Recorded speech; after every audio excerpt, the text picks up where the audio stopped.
Hello, welcome back to Reaper Pro Tips with me, your host, Ann. Disembodied Hands, Quindy, Disembodied Beard John, and in the background, Kiki. Right, little ears?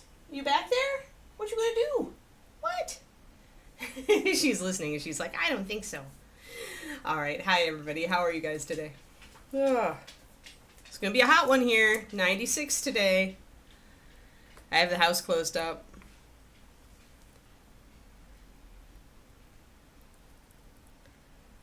Which means I should stay on track and make sure that we can get Kiki out the door for her walk as fast as possible after the stream. But yeah, it's going to be 96 the next couple days. And 90s for really the rest of the weekend. So much for that holiday weekend. It's going to be blazing hot.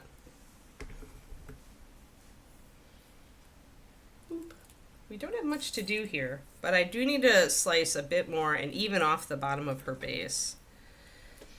Which technically I really should use some sandpaper for that. David's got some, but maybe I can use my, I don't know if I want to use my sanding pads for that. Well, maybe. Maybe. Let's see. It probably isn't going to be enough to take off the material I want, but it's also spongy, which I don't know if it's going to be good enough to make it as even as I want, but it could help. So the problem here is now we've got our happy little base, which is so great, but I need her to be a little more flat to it. Like she's not quite, you see how she's not quite even on there? Like she's got some wiggle room. So I need to kind of look at my base, and I can kind of see there's a bump kind of in the middle. So I'm going to try to knife that off, and then I'm going to try to just sand it down flat to the rest of the base without putting too much stress on things. So I'm just going to kind of feel where my lumpies are. And start carving a little bit, just a little bit. And I can use my knife too and kind of watch how it goes across the bottom of the base because the knife blade is flat. So if I just kind of like even it out and kind of watch it as I skate it across there, I can kind of see where I've got irregular bits. And they're not very much, like it's actually pretty flat. So I might be able to do this without sandpaper if I can just use my knife blade to judge. I'm going to put on my glasses. Kiki, enough! Settle.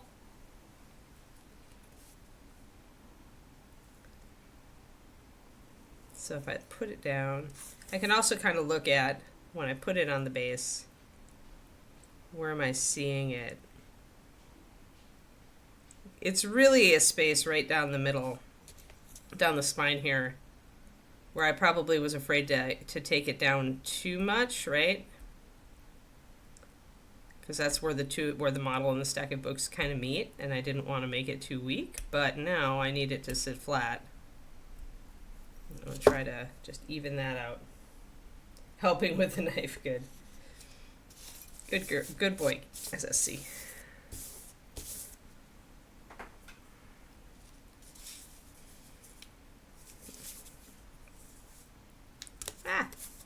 And this is the issue with doing a base like this, where you have to remove the model and you have to get it to the point where it sits flat. Yeah, still a little bit. Is that you've got to get to the point where it sits flat, right? It's like you've got to figure out. It's very close.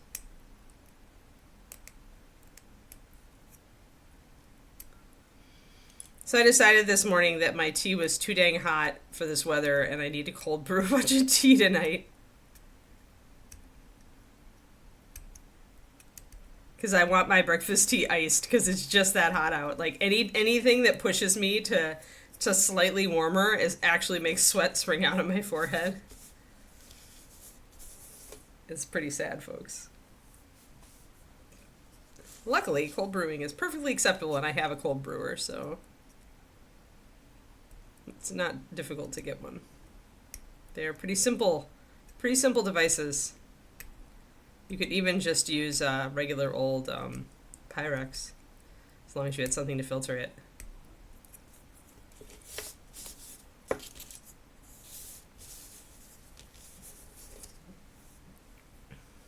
And if you use tea bags, then you don't even need to have a filter. So just like fill up your Pyrex with water, put the tea bags in it, let sit overnight, take the tea bags out in the morning, and you have cold brew tea. Very easy.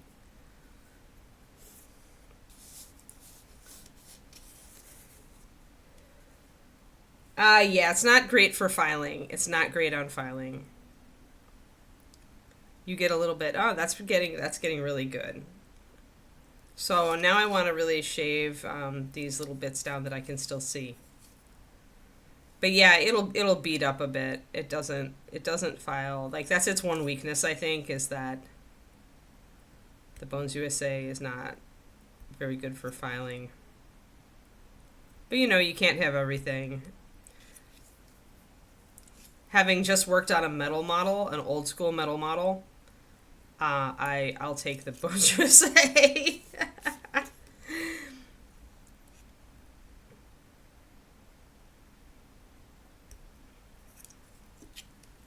So I'm just trying to get this plastic as thin as I possibly can, especially near the edges, so that we can disguise the fact that we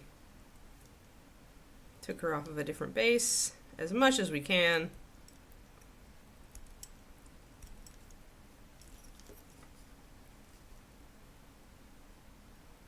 And then once we have her glued down, we'll essentially just line around the whole bottom of the figure, and it will disguise this,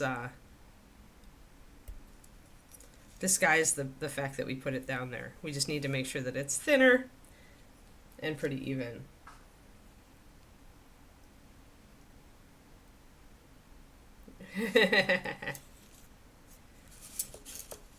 Oh, cold brew saved my life. Like, I really have a hard time, Kerniko, with the whole iced tea thing, with just brewing it normally and then putting it over ice. Like, that's too much planning for me. Like, I don't know. But having to brew it and then put it in the refrigerator and wait, because by the time I brewed it, I actually want to drink it. And so for me, just kind of putting the tea in the thing overnight is like so much easier. Like, I hate the fact that putting a tea that is not already ice cold in over ice is just going to water it down. I just like, there's just something about it I can't stand. So yes, I'm a cold brewer. Sorry. Everybody's got their idiosyncrasies, and that's one of mine. And I always had this problem where I would like put my green tea onto steep, and then, you know, I would totally forget it, and then it would be horribly bitter, and I wouldn't want to waste it because, you know, money, expensive. So then, you know, the cold brewer saves me from that. Like, you can leave green tea in a cold brewer overnight, and it's fine. It doesn't get tanniny because you're not subjecting it to the heat.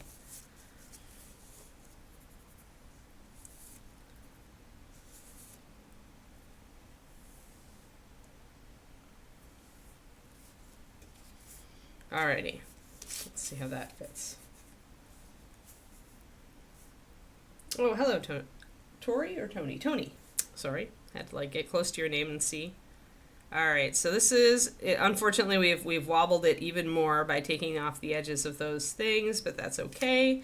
Technically I might be able to just bend it as I press it down, and to test that, because it is pretty thin there between the model and the books. And yeah, I can press it down actually. So I think we'll be able to glue it like this and just have it be good.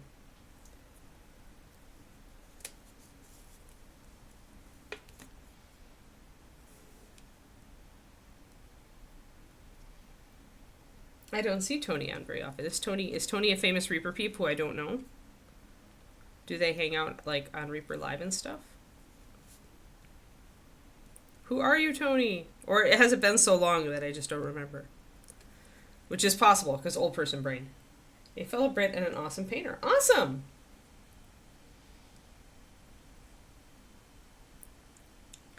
Well, glad to meet you. Tony, I'm Anne. I was Reaper staff painter for years and years, and also created the Master Series paint line. And now, because I moved to the West Coast right at the start of the pandemic, I just stream for them. Which is just fine, in my opinion. But it's nice to meet you.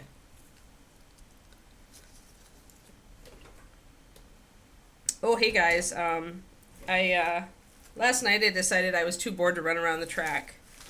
So I took Google Maps and I plotted out a 3-mile course around my neighborhood here, which took some work. My neighborhood is small. I should show you guys. The map is kind of entertaining because I don't want to repeat run any streets because I don't want boring, right? So here we go. Tony, I just started running. I'm a baby newbie runner. So there is my map.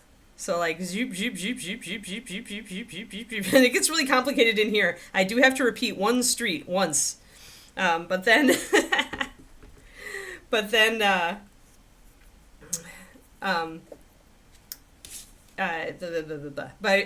run on separate sides of the street, so it works. Humble old hobbyist. Oh, okay. Well, I'm there too, so I've been doing this for a while.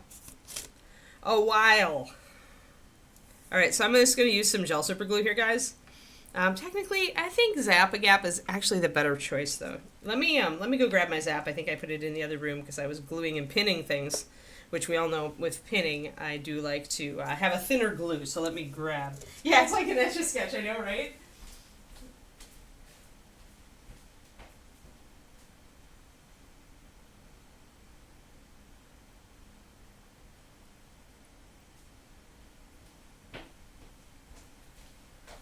So in time, I'll totally remember my route, but like last night was the first night, so I took a picture of it to remember.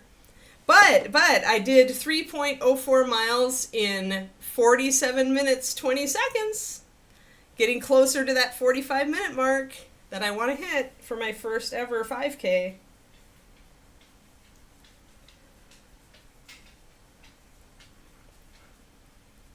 So I decided I wanted to do it in the neighborhood because there's no stoplights. And there's no, at that time of evening, like after 7 p.m., none of the roads are really busy. Like this central road that goes through is slightly more busy, but usually I can just like run right across it. There's no cars coming at that time of evening. Everybody's already home. So Zap-A-Gap, because we want a little bit of a thinner glue. You could use a thicker one. It's just gonna, the problem with thicker super glues, with gel glues, guys, is that they don't have a lot of shear strength. So if you try to just pull a model off that's glued on, it's going to be fine. But if your model gets hit from the side so that it's shearing force, then if you're using a gel glue, it's weaker than using a medium or thin body glue. Now, we don't use the ultra thin body glues on miniatures in general because, except for Games Workshop and on other styrene models, they just don't have as tight a fit. So typically the gaps that we're dealing with don't have a super perfect fit, and so we have to do something that's more of a what they call a gap filling glue, right? So any medium bodied super glue will work. But yeah, so I did my 3.04, and now I know my route is 3.04, which is 3.1 is the 5K, right? So that's close enough for me. I have already planned. I'm going to put a ton of glue on this. I have already planned to, and I want to have the interesting pattern up front. And now I want to grab these guys and press them down. So we're going to press and hold until we have a set. And meanwhile, we can talk about anything you guys want.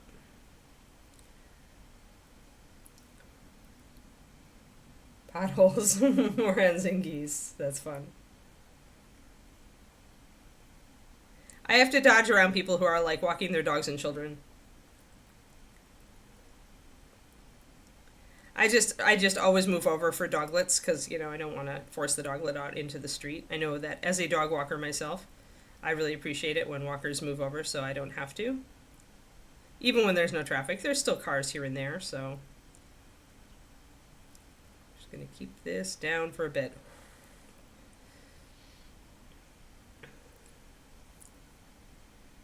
It was hard. Like, running is hard. Like, now that I'm over the initial, like, wow, I'm running high. It was hard the night before last, and it was hard last night. But anything over 70 degrees is kind of punishing as a runner, it turns out. Whereas as a walker, I'm fine. My perspective has definitely, like, skewed, though, since I'm run, walking, run, walk, run. I'm doing, you know... Now I'm doing like 3 times the route I used to do. They're kind of like little quail, aren't they, moorhens? Oh, okay, a little bit like ducks. I thought they were kind of like quail. Maybe I'm wrong. So we're gonna keep this pressed down until I feel, yeah, until I feel like it might be good. Sweet. Okay, and essentially then what we can do is we can paint a shadow kind of around the bottom of this, just a slight one, and that's going to help disguise what we've done. And then we can paint the cobblestones or the flagstones like normal. I think she's stuck pretty well. I've got a little bit of gappiness. The other thing I could do if I really wanted to is I could take some green stuff and fill in that gappiness a little. I think what I'm going to do instead is I'm going to see how it looks. I'm going to just go for it, paint it, see how it looks. I can always gap fill after the fact if I feel like it's a big issue. The other thing we could do actually is we could put a little bit of like a gloss sealer. We could shove that in there, or we could use I don't think I've got it, but my my modeling pastes. They would be too goopy, like it would be really hard to get it in there. Gappiness, yes. I don't know, when I started running Pendrake, it was great. And it still is you definitely know that you're working out when you do it, but after you're done with it, you feel great. So it's like, all right, let us get out let's do some more. I don't want to do a flat gray for this. Let's what do I want? What do I want, guys? I think I want the stone. We haven't used the stone triad in a long time, although I don't have the triad, but I have stone gray. Stone gray has a bit of a brown to it. It's more of an earthy gray. So we use that, and darkening it with walnut works really, really well, because when you add white to walnut, you actually get a color that's very similar to this. Yeah, if I had furniture, Tony, but I don't right now. I tend not to do super elaborate bases on this stream, except for the rare one like this guy, where we actually did an elaborate base. So we do them, but I don't have a lot of little bobs and bits. Our 3D printer is broken, and I was silly and did not go looking for tons of bobs and bits before our 3D printer broke. So sadly, I do not have the debris to bury that.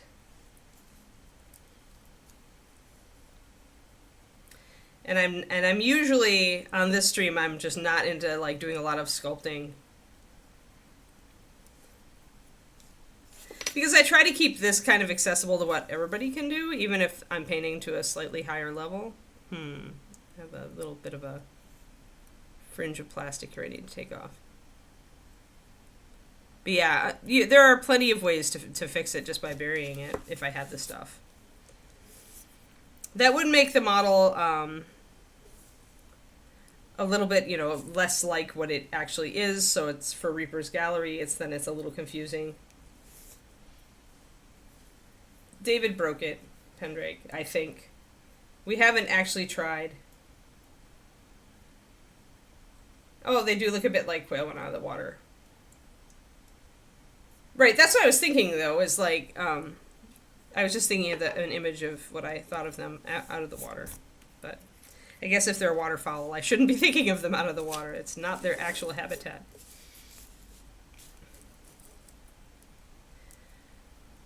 No, Pendrake, he did a big no-no. He forgot, he didn't screw something down. We don't actually know that it's absolutely dead, but I think he's afraid to try it because he's so mad at himself because he may have just destroyed a $600 printer. And I'm not going to push him. He'll figure out if it still works when and if he wants to figure out if it still works.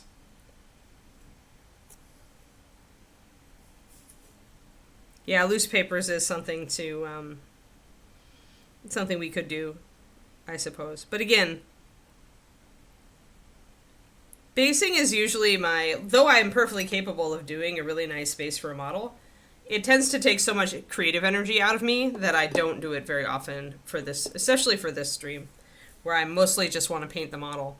The only reason that I put these models on bases at all is that Ron wants them on them. And if I'm going to turn in a model to Reaper, then I need to. And most of the time I'm turning these models into Reaper. And even if I was like, even if I just keep the model, like Noli over here, who I'm keeping, because I really like Noli, I didn't base Noli, you'll notice. I just like to keep Noli around for a good example. Like any model that I'm just going to keep, I usually don't base like that. It's only the stuff, it's either the stuff where I feel really inspired, like when we sculpted the Griffin for Corindra, the Griffin head.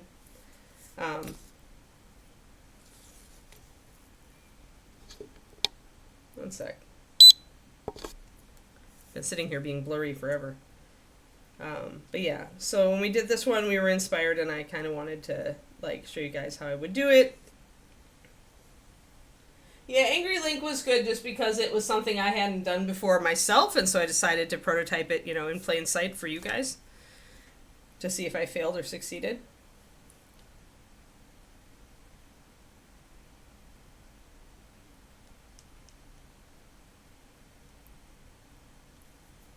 Good luck, Twisted Oma. That's stressful.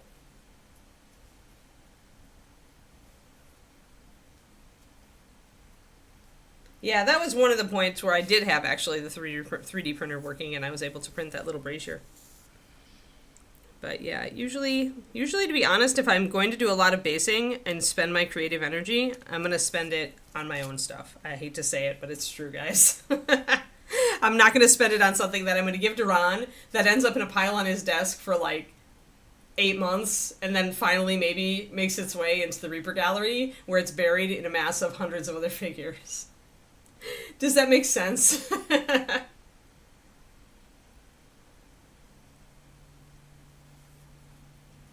Oh, thank you. It's, what did we use for her? I think we used a gray blue. I think it may have been carbon scoring blue, which is a lot like the old Pro Paint slate blue. But it's I love gray blues a lot, Tony. But they don't sell very well. So Reaper tends to put them out in limited colors, and then, they expire, and everybody's like, no. But nobody bought, people didn't buy them enough, so it is what it is. It's the sad truth about miniature paint lines when you're putting out 60 zillion colors, is that some of them just don't sell as well, and then they get canceled. One back. So we've got our walnut, we've got our stone gray. I'm going to throw some stone gray plus white, which you could just use weathered stone, which is the highlight in that triad.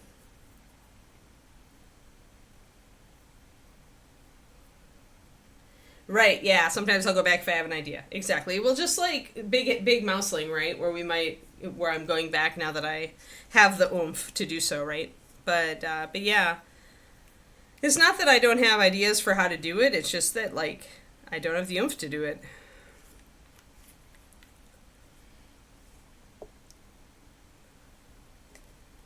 That's why when I do, like, it's rare that when I spend as much time on a model like Corindra as I did, it's rare that I actually give that model to Ron, but I'm going to give that one to him. He doesn't get Angry Link, though. Angry Link stays with me.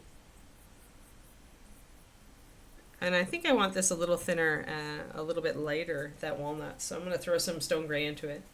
But yeah, so that's why we don't do super elaborate bases. What I wanted to do on this one is just show you guys how I would do flagstones if I was going to do it with plastic card, to make it look cool and natural in 3D instead of just painting a pattern or using green work, which tends to be a little less neat looking, a little less precise, and a lot less, like, the thing that you can do with the plastic art is you can make absolutely flat flagstones, right? So that's its strength over green.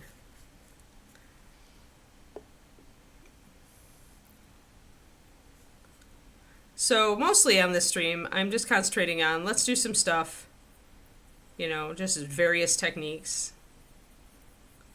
to show people how to do with them, how to work with them.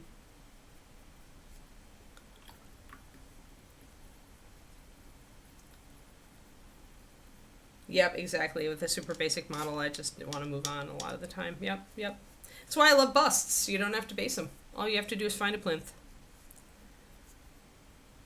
I'm actually going to throw a little bit of my walnut into my stone gray and darken it down to a dark gray.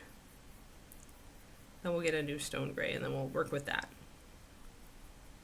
Keeping the base a bit dark, a bit darker than the model. It's going to help the model to stand out, and it's also going to hide any defects that we have, unless you're really looking closely.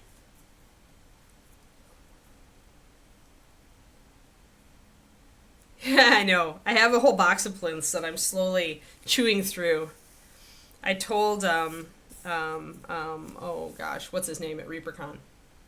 You guys know who I mean. He has the plinth booth. Ah, why can I not remember you? But I told him to, yeah, Jacob. I told Jacob he needs to do some smaller plinths and just wooden ones without the stupid black foot on them.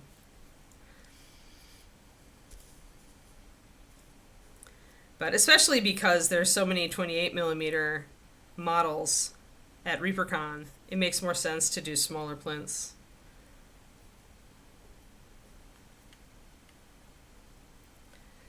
But yeah, otherwise, Jacob's, I bought like 4 or 5 plinths from him last time, and I bought a big chunk of wood for basing my wolf, my giant wolf that I show you guys here and there, but haven't put paint on yet. We'll see. We'll see if my love is back enough to actually work on that at some point. Right now I'm being very careful with myself because I'm cautiously becoming interested in hobbying for myself again.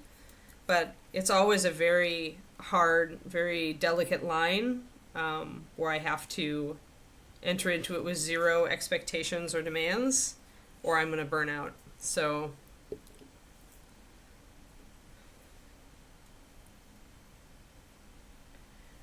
the thing you want to do, Hyper, is decide on a project that you're going to work on in the coming year or two.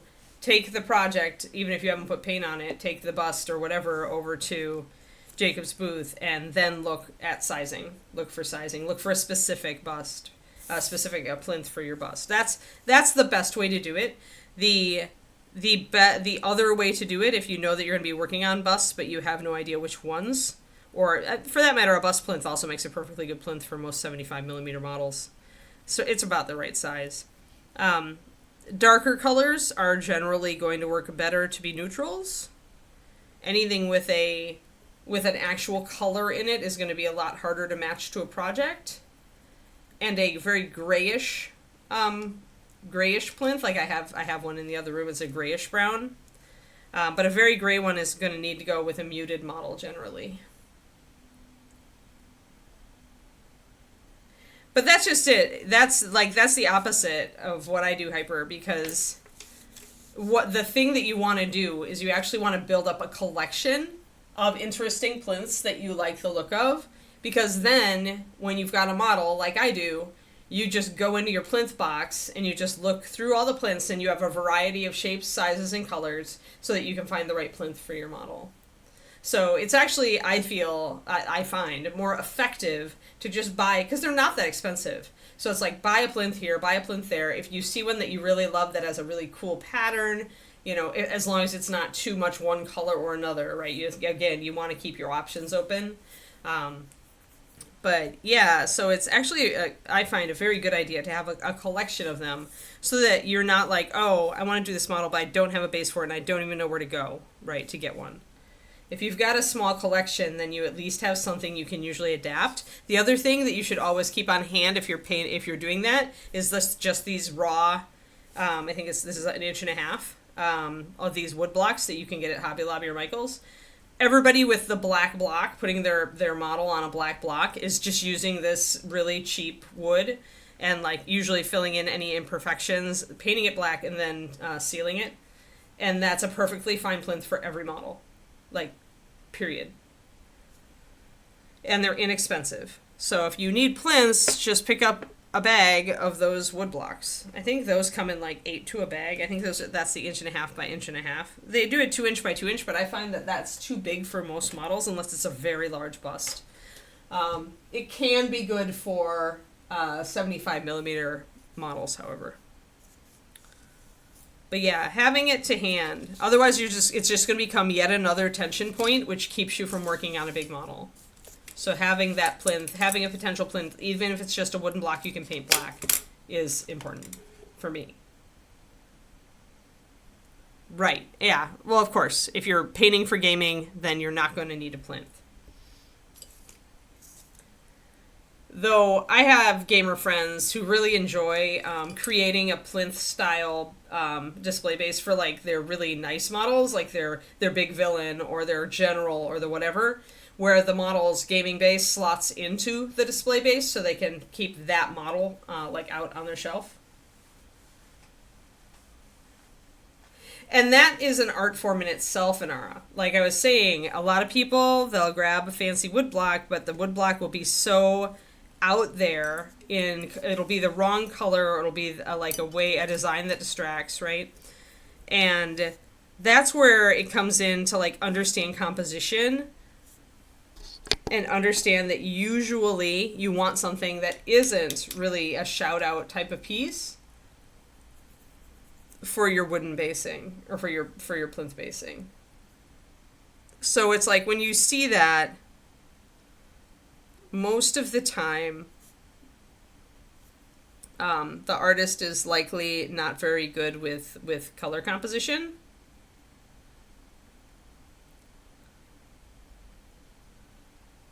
I'm just going to make a broad shadow all around the base of the model.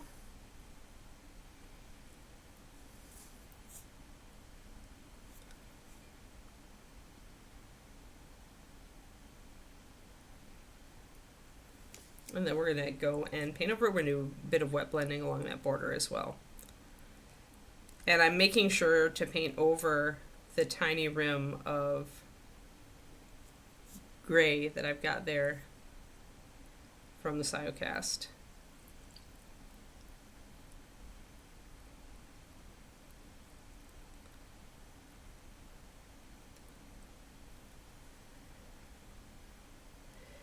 Oh, cool. I like olive wood. It's so pretty.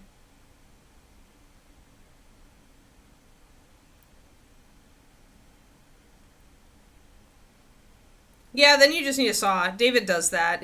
We've bought wood blocks before, Twisted Oma. Just big blocks that we could just cut if it was a designer color that we liked. We have stains. David is the woodworker. I'd never had wood empathy. Like in college, my wood shop class was my worst class.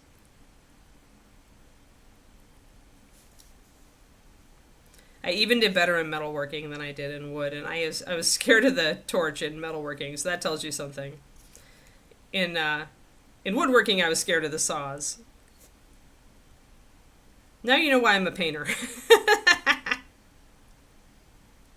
So I'm going to take this dark gray, I'm going to kind of bring that out, and we're going to bring it out. Yep, yeah, you can get them on eBay. You can also get them like some good wood chunks on Amazon. But yeah, woodworkers, David just actually touched base with he has a woodworker that he knows at work. And he asked him, hey, do you have any ends? Any just little ends left over? Because I need little small pieces for plinths. And the guy brought him like a dozen chunks of wood. Because they don't need it, right? They're too little for them to use for anything. So he just gave them to David. So if you have a friend who's a woodworker, you don't even have to use eBay. You can just like ask your friend. Yep, plain black. Yep. Yep, you want the plinth to be like a frame. Exactly. Yeah. Local wood store. Yeah, for their offcuts. Yep, yep.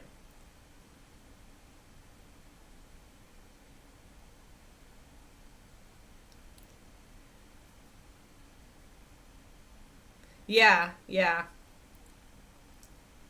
But even there are probably small pieces of wood, Hyper, that they don't use, right? That are too small for knife handles. Or the wrong shape. And you might be able to, like, purchase or, get those cuts from them. So I want to bring this around like this. I want to blend it a bit, so I'm using a fair amount of paint. A wet blend is never perfect, but it can bridge and make a decent enough blend for you.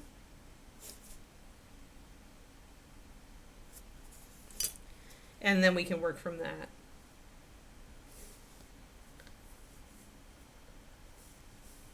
But yeah, if you know people, if you know woodworkers, like, then it's actually can be pretty easy.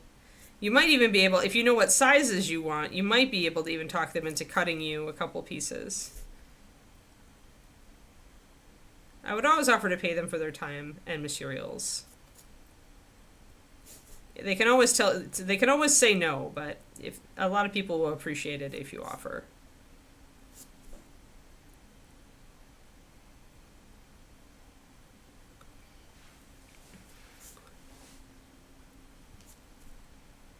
David offered to pay his friend at work, but the friend was just like, no, I'm never going to use it. Well, if your husband does woodworking, Hyper, then you should be able to get plinths. Like, what's the point of having a husband who does woodworking if they're not going to make you plinths for your projects? Like, WTF there. Come on.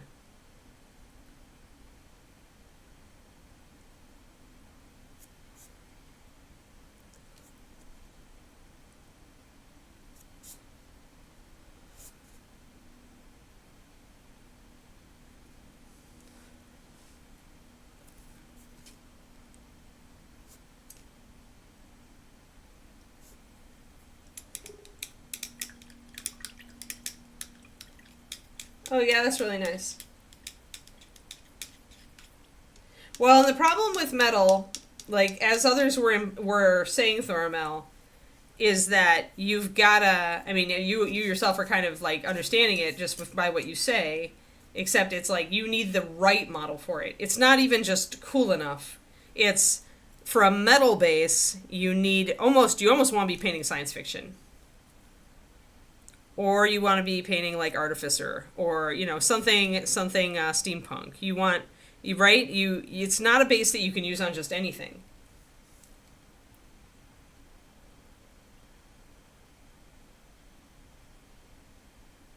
Right. So if you can get wood from your other friends, then he can cut stuff down for you. I want us to get a smaller saw. We have a gigantic honking saw that David has just pretty much like created like guides for so that he can cut smaller pieces on it. But I'm so suspicious of giant saws. Like, no thank you. Just using my walnut to paint in the edges here, guys. Just to give it that irregular kind of look.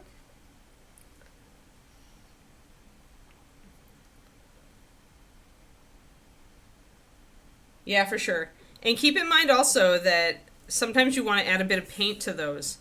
One treatment that you can do without compromising the actual fact that it's actually metal would be to use a oil paint glaze on it. So essentially you use some thinner to get your oil paint, to get an oil paint, usually a dark brown or burnt umber or some such, or black.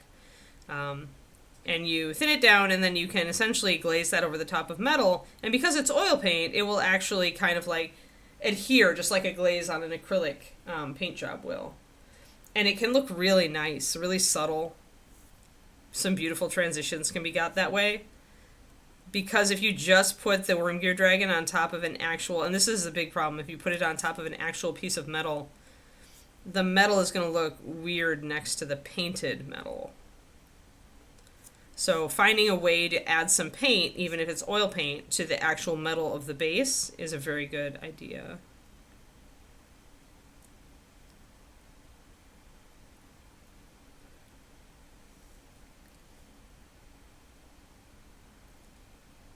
Yeah. Yeah, our big buzzsaw is like not super huge, but it's still scary enough for me. I can also stipple, guys, to blend in these. And I may do more stippling in a little bit. But we've got that kind of figured out.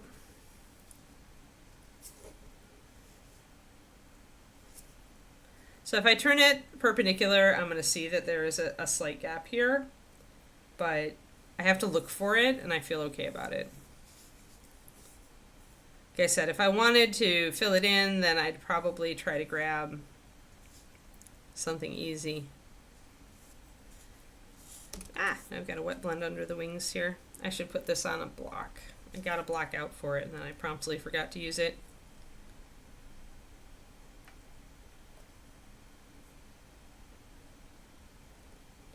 I'm okay, Roger. I'm hoping that I didn't run too much in the last 2 days is what I'm doing, because I have CrossFit tonight. I actually skipped CrossFit on Wednesday, or on Thursday last week, because I had slept so poorly the night before, that I was dropping things. I was like, my coordination was shot, and I was like, I would be almost dangerous at CrossFit class when I'm in that state. Plus, Allie and Andrew weren't there. They were on vacation. So my coaches that I love weren't there. And I was just like, you know what? Giving it a pass. I ran instead. But now I decided to run 2 nights in a row, which I wasn't expecting to do. And so I'm kind of worried that I might not be at my best for CrossFit. But it's a different sort of work, so hopefully it'll be okay.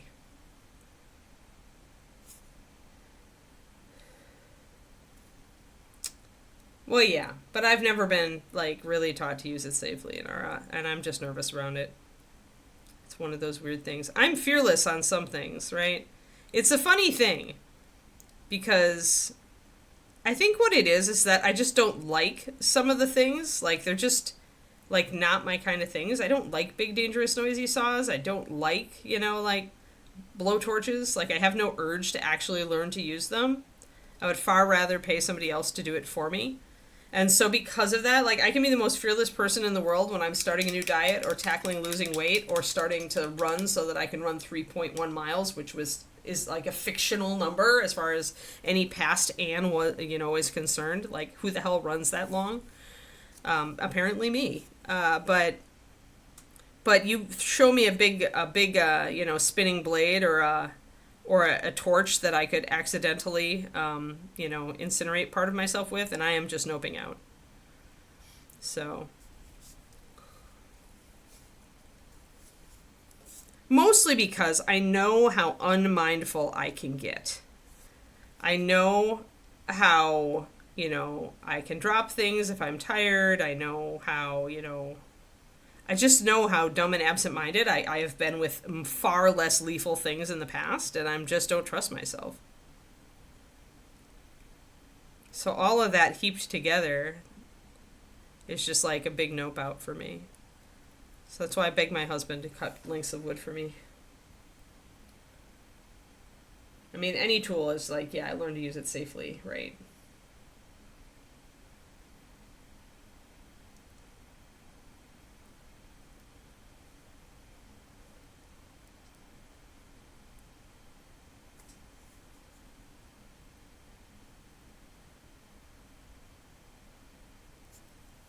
Is it like compression gloves, Twisted Oma?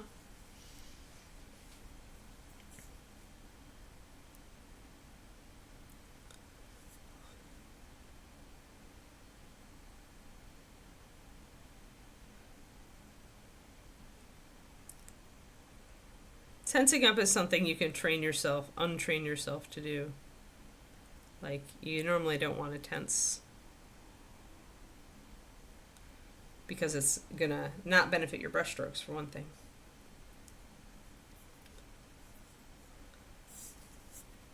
So let's actually line between some of these. Oh, I gotta get that back area, never mind. Sure, Wendy.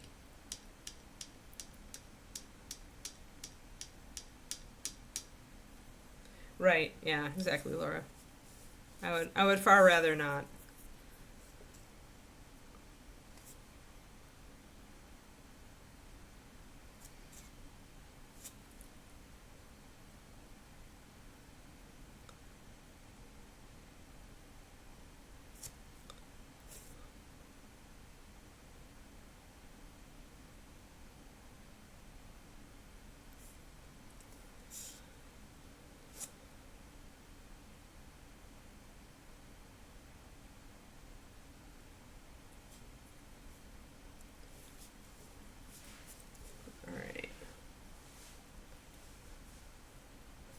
Now let's line, and then let's do some texture work.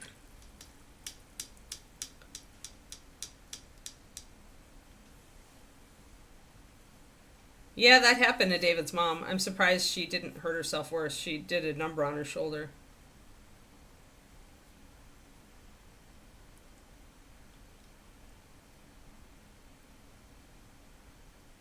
Yeah, I feel that, Inara. That's why I ended up getting David something like last. You guys know I got him the GW clippers, and he was actually super surprised and super happy about that. Um, but metal rulers with millimeter scales, I got him that for last Christmas as a hobby gift because the little ones are really useful for what we do when you're just wondering how, you're trying to measure something for a base, or you're trying to figure out, how tall is this model, so how wide do I want my base to be? Fear confirmed. Yep, exactly. Sorry, Kerniko. Your fear is real. That's all I'm saying. I'm acknowledging it. I'm acknowledging it. Kiki, don't bark at me. What? I'm talking to Kerniko. What's up? What's up? I'm talking to Kerniko. Come here. What's up, Baba? What's up, Baba? Baba. What? No. Enough. Enough! Lately, she's just like looking for anything to occupy her, especially because in the hot weather I have to close the door that's normally her dog TV.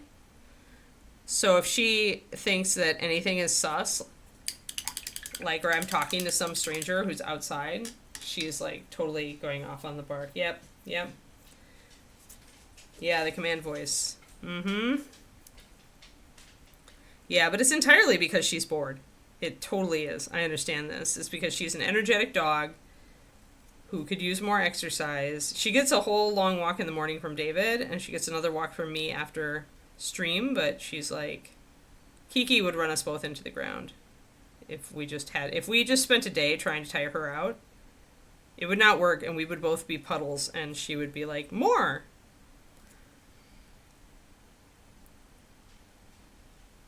And there is no doggy game that I can give her at this point that will occupy her for more than like 10 minutes.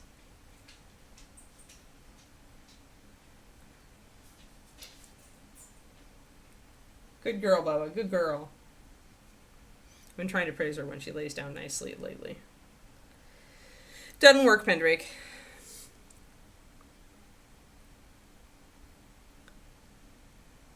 With one exception. The other night, David had something playing on the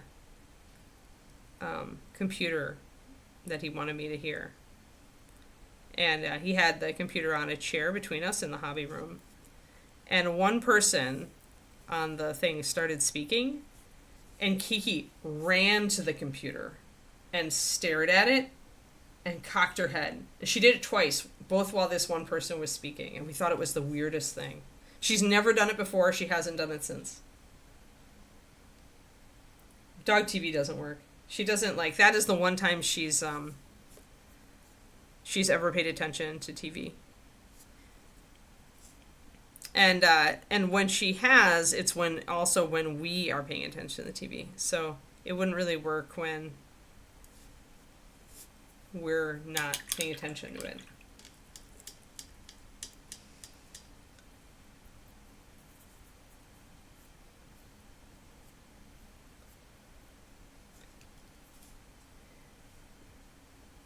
Yikes. Yeah. Because baby animals don't think.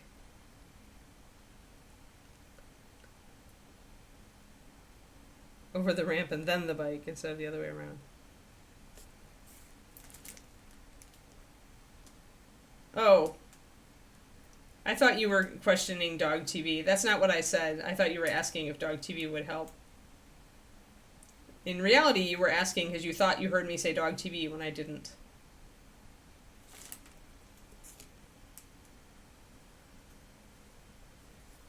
Yeah, my old Panther, Mama-san's son, used to sit on my shoulder and watch me play World of Warcraft when he was a tiny baby.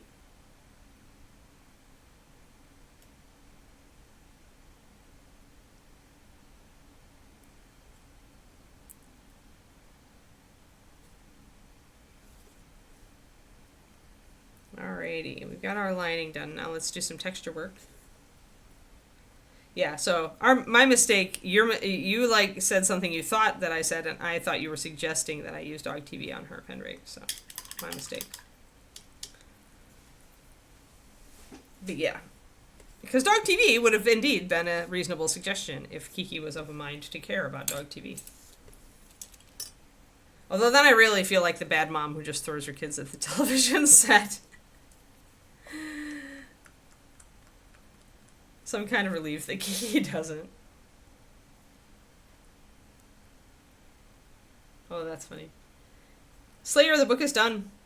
I started editing it yesterday. Finished my author's note yesterday.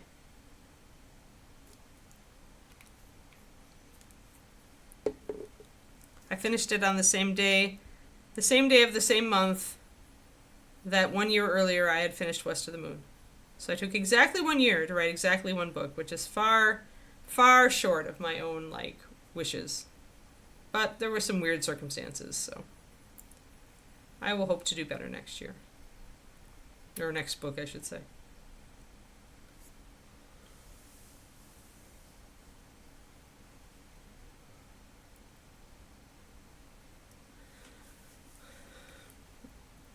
But yeah, the book is done. And now I just need to rewrite / edit. A rewrite is just an intensive edit, really. But it means, a rewrite essentially means you're going through the entire book, page by page, making adjustments. That's essentially a rewrite. Whereas an edit is when you know that most of the book is in decent shape, and you're just like going through kind of areas that you would like to adjust specifically, and you're not reading through the whole thing.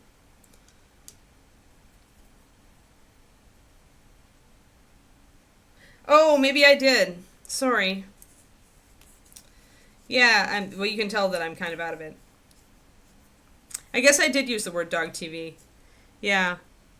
Thanks, Turgeon. So it was just me hallucinating and not remembering that I said dog TV. Yes, dog TV is just anything that occupies the dog's attention in my book. I guess I did use dog TV, so. Yeah, normally there are baby rats and squirrels that come to our bird feeder, and that is her dog TV.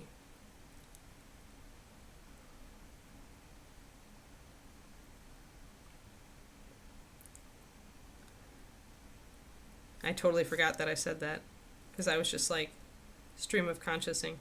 I'm just losing it. Don't mind me, everybody. I'm just stippling also. Wet blend stippling, in fact. But yeah. So normally she has the screen door so she can feel like she's more interested in things that she can see, like, and smell, right? Must be. So yeah, you're right. I did actually use that word.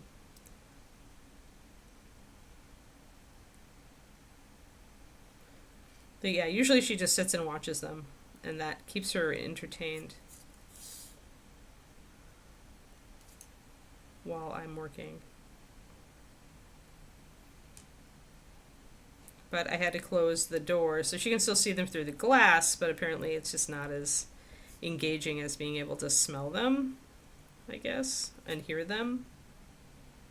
Which I could see, right? If you have a TV and you can just watch the pictures but you can't actually hear it, then it's not nearly as engaging.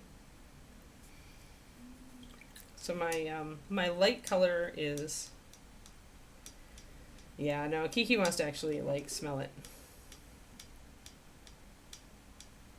Oh my god, they're so stupid. Is it one of the screamers? Like, I've got one that I call the screamer, which is just like a baby that still hasn't figured out that the adults aren't going to feed it. And so it's sitting there right on the feeder where it could feed itself. And it's like making the chirpy, like wing fluttery, screechy noise, the feed me noise. And the other adults on the feeder are ignoring it completely. And it's still doing it. Like, yeah, I call those the screamers. It just makes me want to shut the door. Actually, usually I'll actually open the door, let Kiki out, and it'll fly away. Yeah. Yep, the screamers. Yes, they're not just human. The look at me, feed me. That is a diva. That little... If that bird actually exists, like continues to exist, it's totally a diva.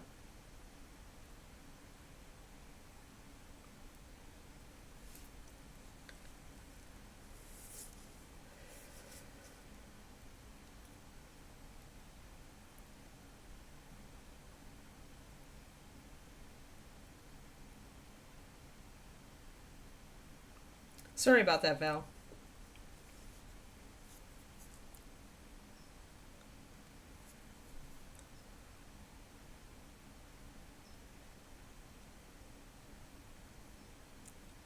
I lost both sets of grandparents a long time ago, so sadly I cannot remedy that myself, but I touch base with my parents a lot.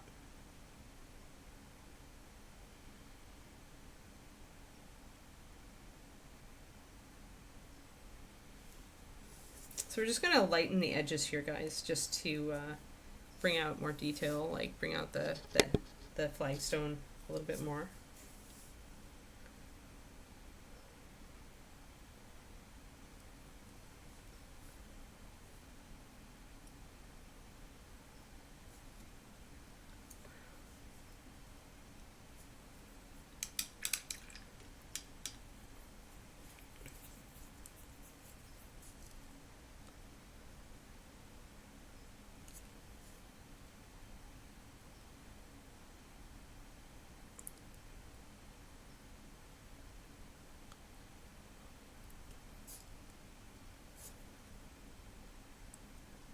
So I'm stippling in here just to create kind of an irregular texture pattern. If you're seeing too many individual dots, then your paint is too thick or you're putting too little of it down. Yeah, it's smart to get ahead of it for sure, Twistoma. I try not to leave anything sitting on the credit card.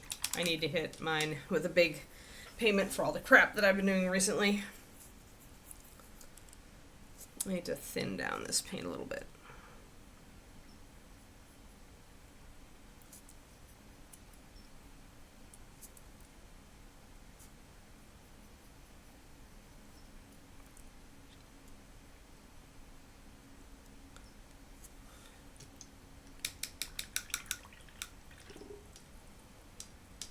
Oh yeah, David mentioned the Age of Sigmar that had Skaven in it, but I just ordered the 40k Tyranids, so I decided to pass on the Skaven.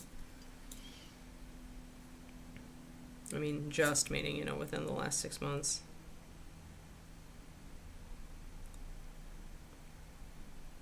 So if I thin down that color a bit, then I take a damp brush and come back and hit it. Then I can get more of a irregular look. Yeah, there are Skaven in the new box. Skaven and Stormcast, I think.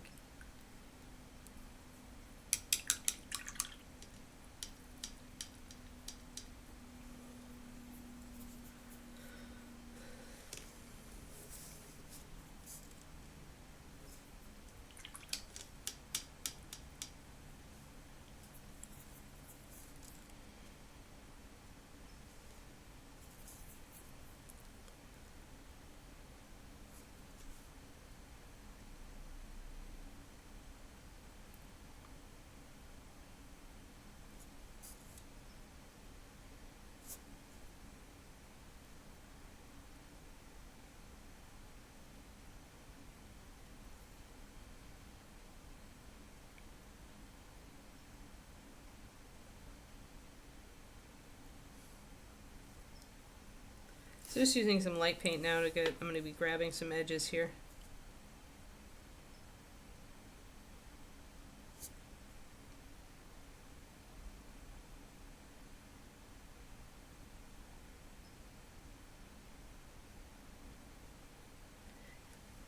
Yeah, I know.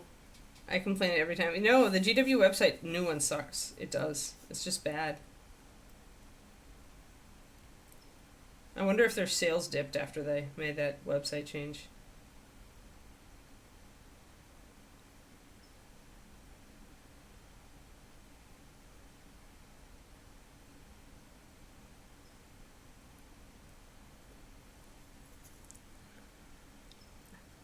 At this point, I don't even remember what I ordered.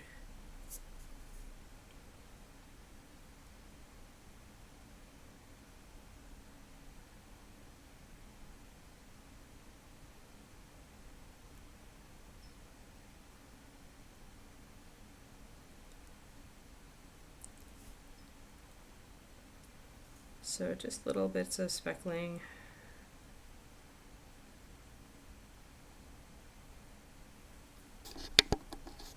makes it look like so. With thinner paint, you can get this more subtle texture.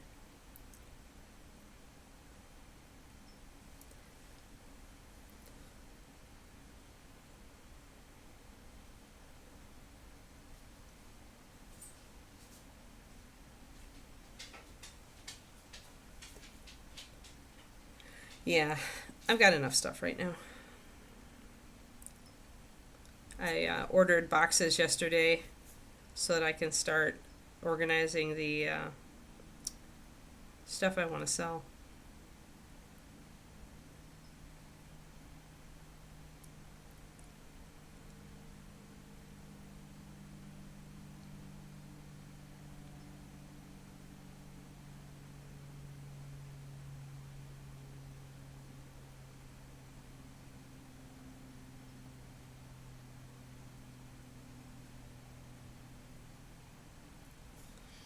So I like to put a bit of weathering along the edges of flagstones.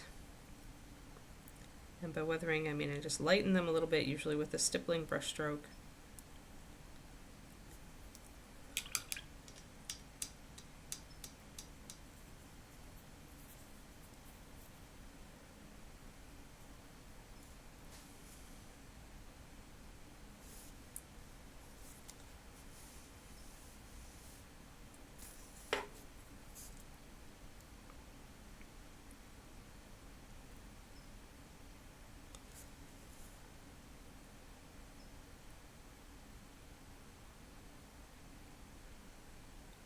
At least not having a 3D printer means that now I don't look at 3D files because I don't have a 3D printer that's working that we know of. So it saves me from that, I suppose.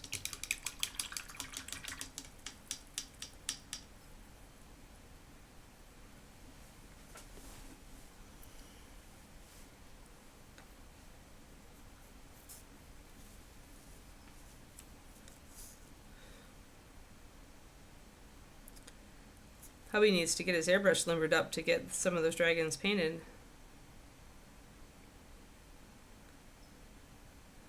I assume he's got an airbrush. He seems to, your hubby seems to have everything. Twisted Oma.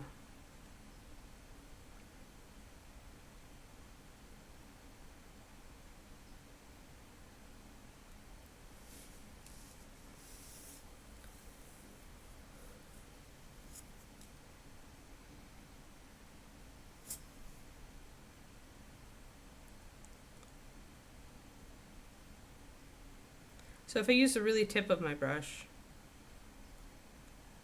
and thinned paint, I can slowly layer up some patterns instead of leaving like precise brush marks.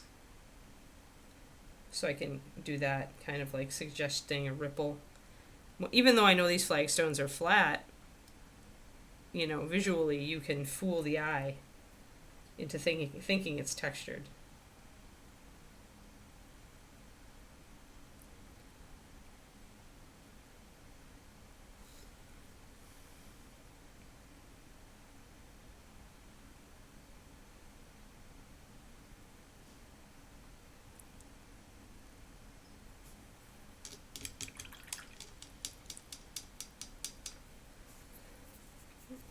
And then I also want to take I'm going to actually thin down, take some of my shadow color, and I'm going to transfer it to a new well, and I'm going to thin it a bit more so that I can kind of do more stippling, but coming out from the bottom there. Oh, hey, I wanted to tell you guys. So remember how I talked about not being able to find a D&D romance yesterday? Well, it isn't so much a romance, like the relationship I think is very, very slow burn and like not the main point. But I did find a novel that reads very much like just a D&D game. And it's well written, for the most part. And I'm really enjoying it. And so I wanted to share it. Let me find it.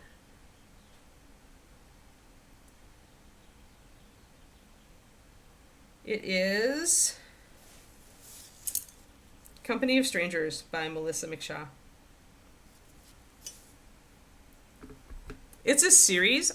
I don't know if I'm going to continue reading it, but I'm really enjoying, like, the little things in her world building, and it really, really, really is like just reading a D&D game. Like, I'm really having fun with it.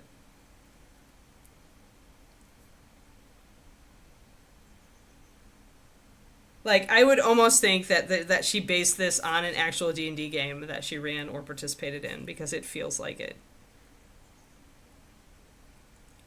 So it's vicariously satisfying my D&D urges. But yeah, I essentially I did the look inside to read the first chapter, and I was like, all right, this is well written, and I like the main character, and I like I like the way this feels, and so then I just bought it. It was like $4.99. I think she's got to be an indie author to have the pricing be that accessible. So taking it down, the thin down, and this is how much I thinned it down. I thinned it, like, you can see how thin it is falling off the sides here.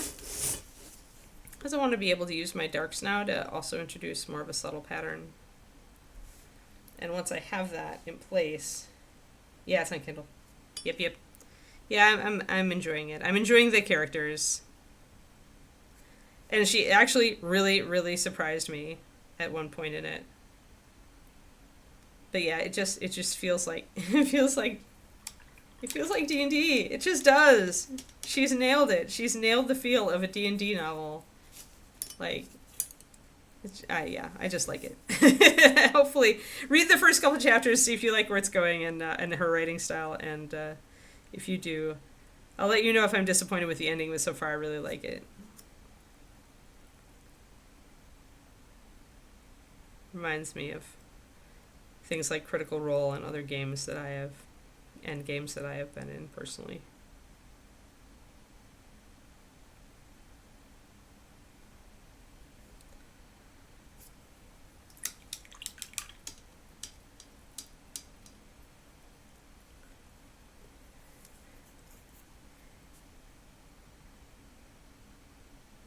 Yeah, I mean, if he's not gonna paint, then he needs to find a new hobby so that you can spoil him with that and not with the minis. Otherwise, he's just gonna become Ron Hawkins. Does he want that? Nobody should want that.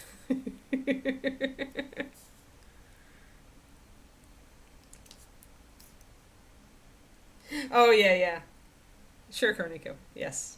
Yeah, not necessarily a read it right now, but definitely a read for the future.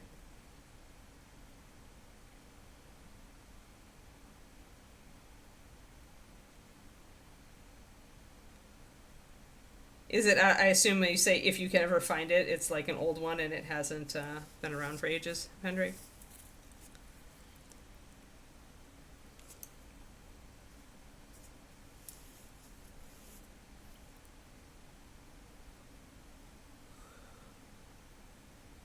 Oh, was I targeting you? Did that feel a little too personal with the whole, like, if you aren't painting, you need to find a new hobby? What was that, Zachariah? Yeah, might be hard to find then. Might find it in a.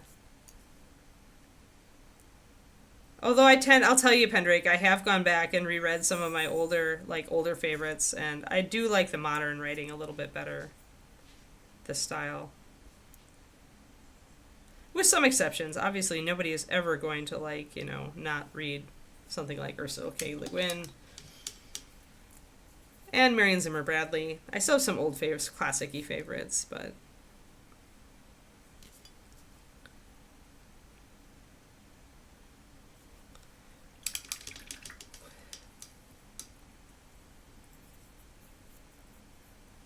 Yeah, it's the good thing about the ebook culture now is that things stay in print in general.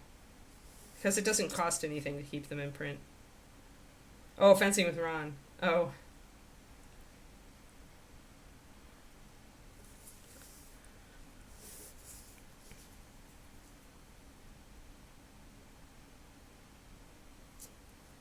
Though, with Ron, to be honest, let's face it, he's a collector.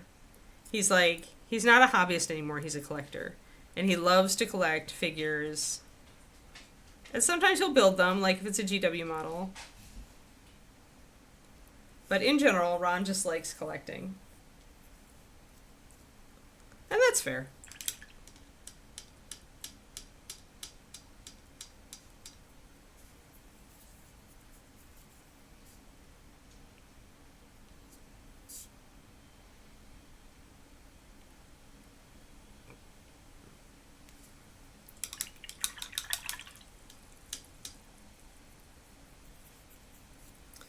Yep.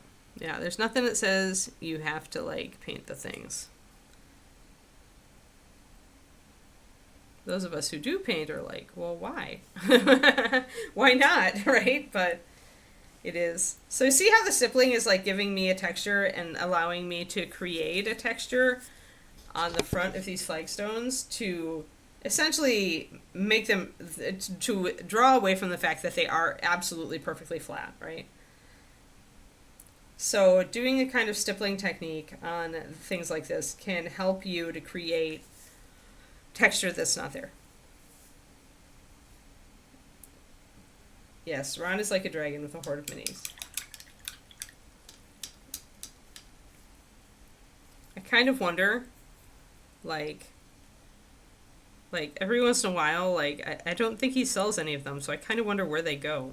Like it feels like the horde in Ron's like office desk thing area like always stays around the same mass, and so either he's teleporting them to another dimension or they go somewhere and I have no idea where they go.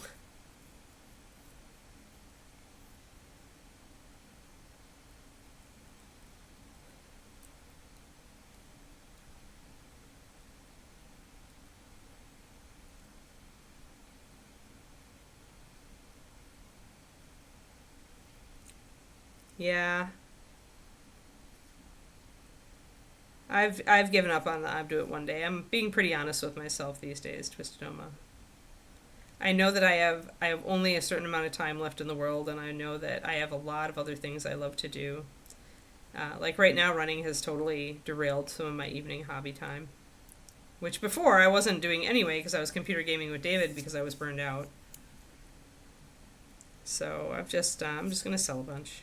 It's gonna make me feel good to sell it and send it to new people. So just like putting little details, like a kind of a streak of stippling here and there, gives you that feeling. So let's do this little bit that's under the wing here. It is under the wing, so I can keep it a little bit more shaded. So I'll use my, you can see how deep in shadow that gets. So I'll use my thinned down shadow color to stipple all around the interior of it. Yeah, I don't know. I haven't seen inside his house for a long time. I don't know if I ever went inside Ron's house, actually.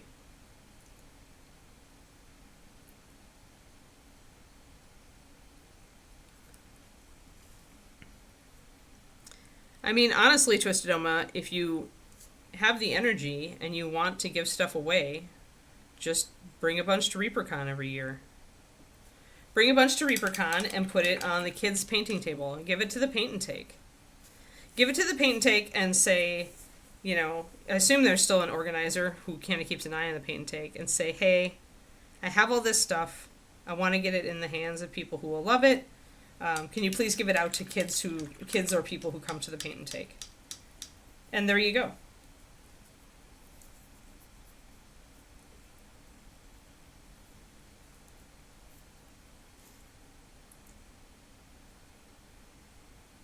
Yeah, but at the same token, Twisted Oma, enjoying yourself at your age is a big thing too. Doing everything you can to like make sure that you're able to enjoy it as much as you can.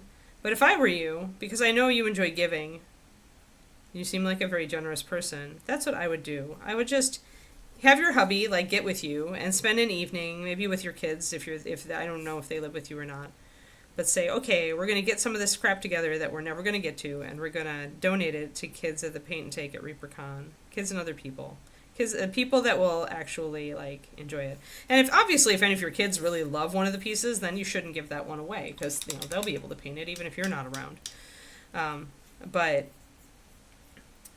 if there's stuff that all of you just kind of feel like is not like, oh my god, I must keep this, then that's your cue. Because it can be really liberating and fun to give away stuff. Like, I found that when I was getting ready to leave Texas, I gave away a lot of stuff. Oh, meeting time. Bye, Zachariah. Yeah. A box of Goodwill at ReaperCon, too. I didn't know about that.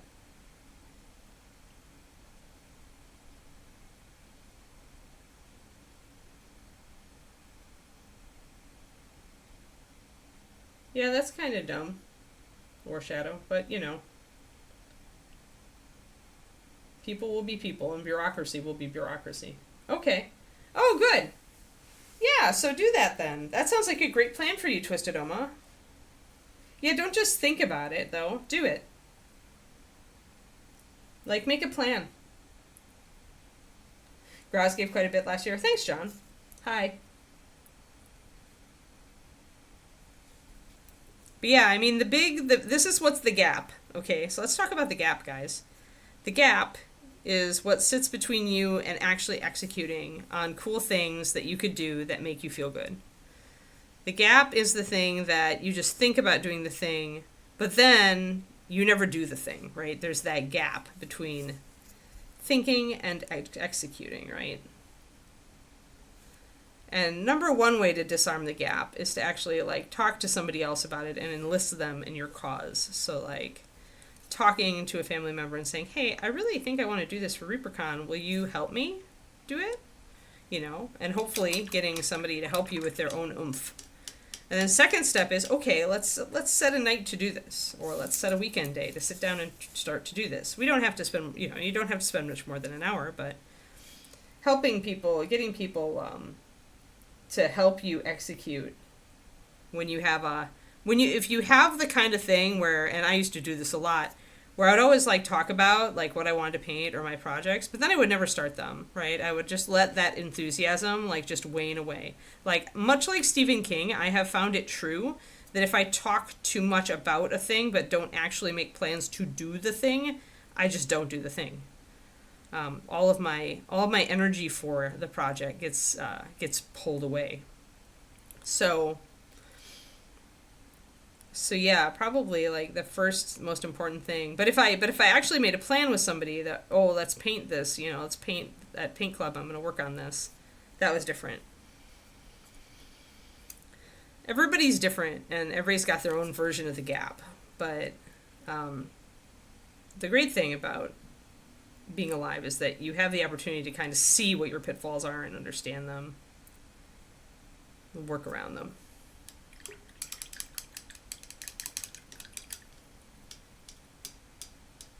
Yeah, that is funny, War Shadow. It's just like, maybe you should go to the high school then and say, ask if they want stuff.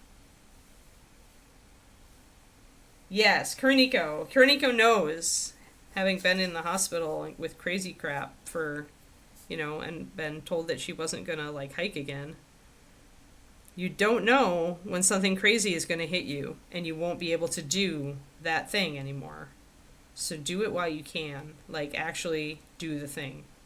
And if you don't have the skill set to just do the thing, which a lot of us don't when we're starting out, we have trouble with the gap. We have trouble figuring out how to bridge the gap. Then enlist other people around you to do the thing. Like, in the case of, you know, it might be you tell your husband that, hey, I really want to do this, and I know I get off track, and I need you to help me keep on track, right? Like, taking that step.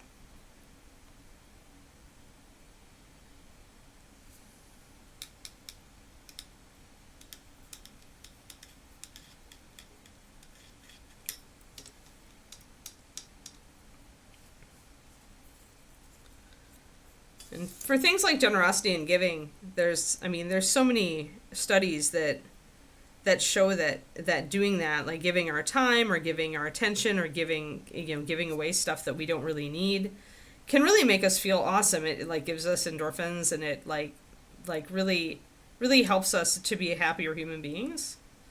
So, and it doesn't take much more than just our time and our effort. So, just like everything else, except it pays back a really nice dividend. So that's all I'll say, but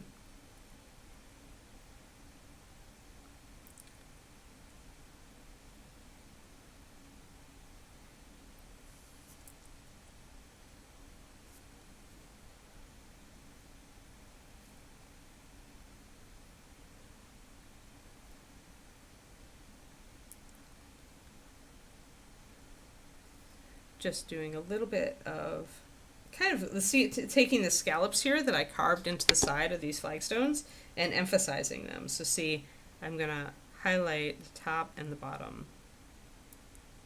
as if they are chips in the actual stone. Yeah, I know you. I remember that you do that. That's really cool, Laura. Yeah, keep working on it, Kerniko. And if you can, since you're at so high,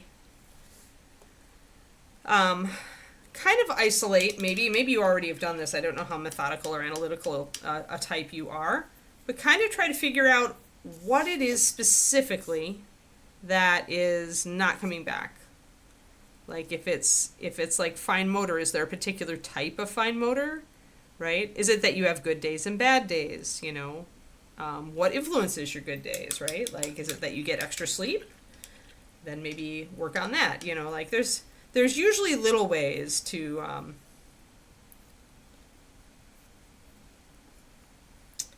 yeah, cycling is supposed to be a regenerative thing. Like, it's one of the few sports that doesn't actually break you down. It actually helps to build you up. I wish I liked it more. I would probably actually do it if we lived more in a rural setting. I just don't like biking in cities.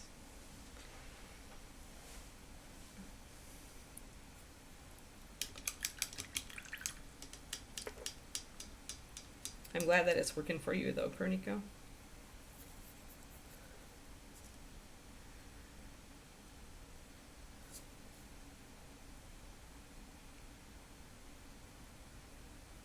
But yeah, I'm not a super analytical person, but I'm always trying to figure out the best way to tackle stuff, and so I guess that helps me kind of isolate, like, okay, why isn't this working for me, or why is it? That kind of thing. It's the fine motor stuff. Just hurts. Yeah, that's fair. That's fair. Maybe, if that's the case, maybe try wet blending, like I did with the base here. Try doing bigger wet blends or even airbrushing wet blends in, and then work on the highlighting and stuff. Because then, if it's pain, then right, you want at least, you know, you specifically don't want to push yourself to that point, right? So maybe you want to spend less time. In which case, airbrushing might be your friend, because if you can set up like the lighting and the basic blends on big areas with an airbrush, then that would save you time, and maybe you'd be able to paint a little bit longer, you know, or you would be able to do less work when you're not in the pain zone, I guess. Oh, that's great. That's great. Yeah, I'm working on my posture right now because I realized that the my lower back was hurting when I was running, and I realized it was because of my posture. So now I'm working on that too. Yay, posture.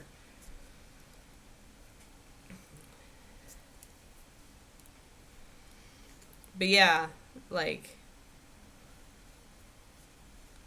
there we go.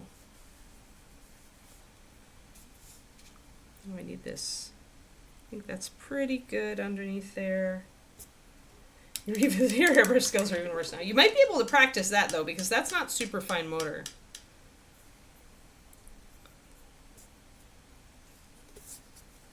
I don't know. I'm just trying to brainstorm ways to help you out, you know. But you do you.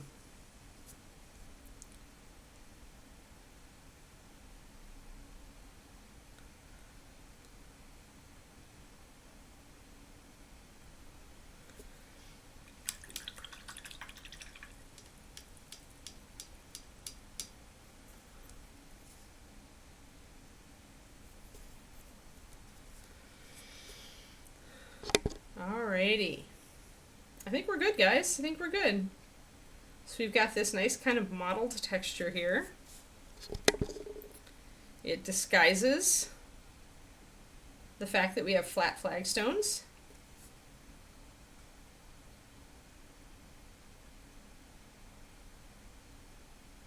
Okay, Kerniko, good. I don't want to be pushy or anything.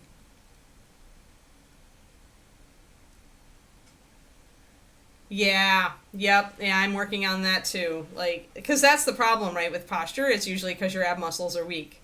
And so you have to build the muscles in the abs. You have to usually flex your psoas, your hip flexor muscles. And you have to also build up your glutes, your butt, to balance everything out. So it's a good thing I've been doing all the core exercise I have, but now I'm thinking maybe I need to go a little stronger into Pilates. I could do better.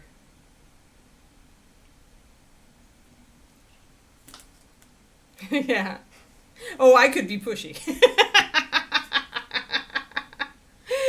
I just don't want. Yeah. I know. Noted. Yeah, Papa. Oh, she's yeah. Kiki's like going, "Hey, Mom, is it time yet?"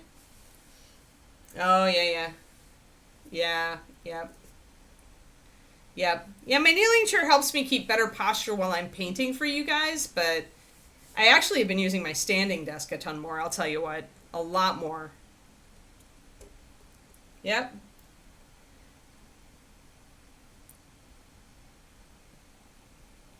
Yeah, but the kneeling chair helps me definitely with this stream, and then in the afternoons I've been using... Oh my god, guys, speaking of, it's so hot here now.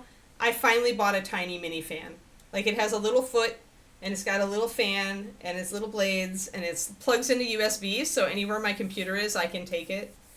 And it just blows. It's so nice. I should have gotten this so long ago. If you're in a heat wave right now, get yourself a little mini fan, a little personal fan.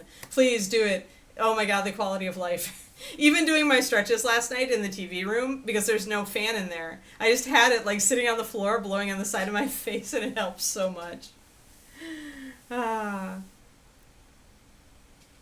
Yeah, for sure, Laura's. I feel you. Yeah. All of us probably could use better abs. Oh yeah, we won't be streaming on Thursday. I had thought about taking Friday off because David has it off, but maybe, I don't know. I'm still thinking about it, guys. I know you guys would rather I be on.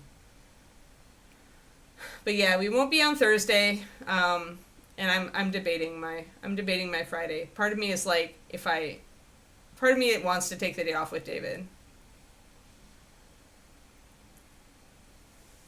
Especially because, like, lately on our days off, he's letting me sleep in. He actually gets Kiki out the door of the bedroom without her jumping on the bed to lick my face, and I can actually sleep more.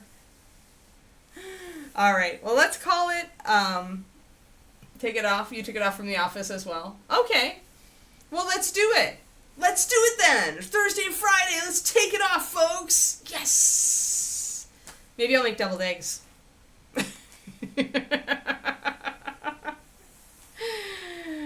I'm sorry you're working, Hyper. I'm sorry. Okay. Well, I'm gonna bow to the peer pressure, i.e. Anne really wants to do this. She's gonna take it as an example and blame her friends of Quindy and Cornico. Yes, tomorrow will be the last stream of the week then. Yes, it's true. Although I will be on probably Saturday. It'll be like I don't know though. It's gonna be ridiculously hot. So we'll see. But I'm gonna try. I'm gonna try to do Saturday and just have my personal fan and hope that it works. Yes. You're helping. You're enabling. Yeah, enablement channel. All the hearts. Thanks, everybody. All right. Tomorrow, though, for our last before the Independence Day stream, we are working on Rask. We are, I think we'll probably be working on his reds, his leathers. His oranges are looking pretty good. So I think we're to the point where we want to do red and leather and gold. So we'll be working on all of that stuff. I need to really also fill in his sword. Yeah, that's what we'll be doing. Hair folk for the win. Oh, I need to wake up. People.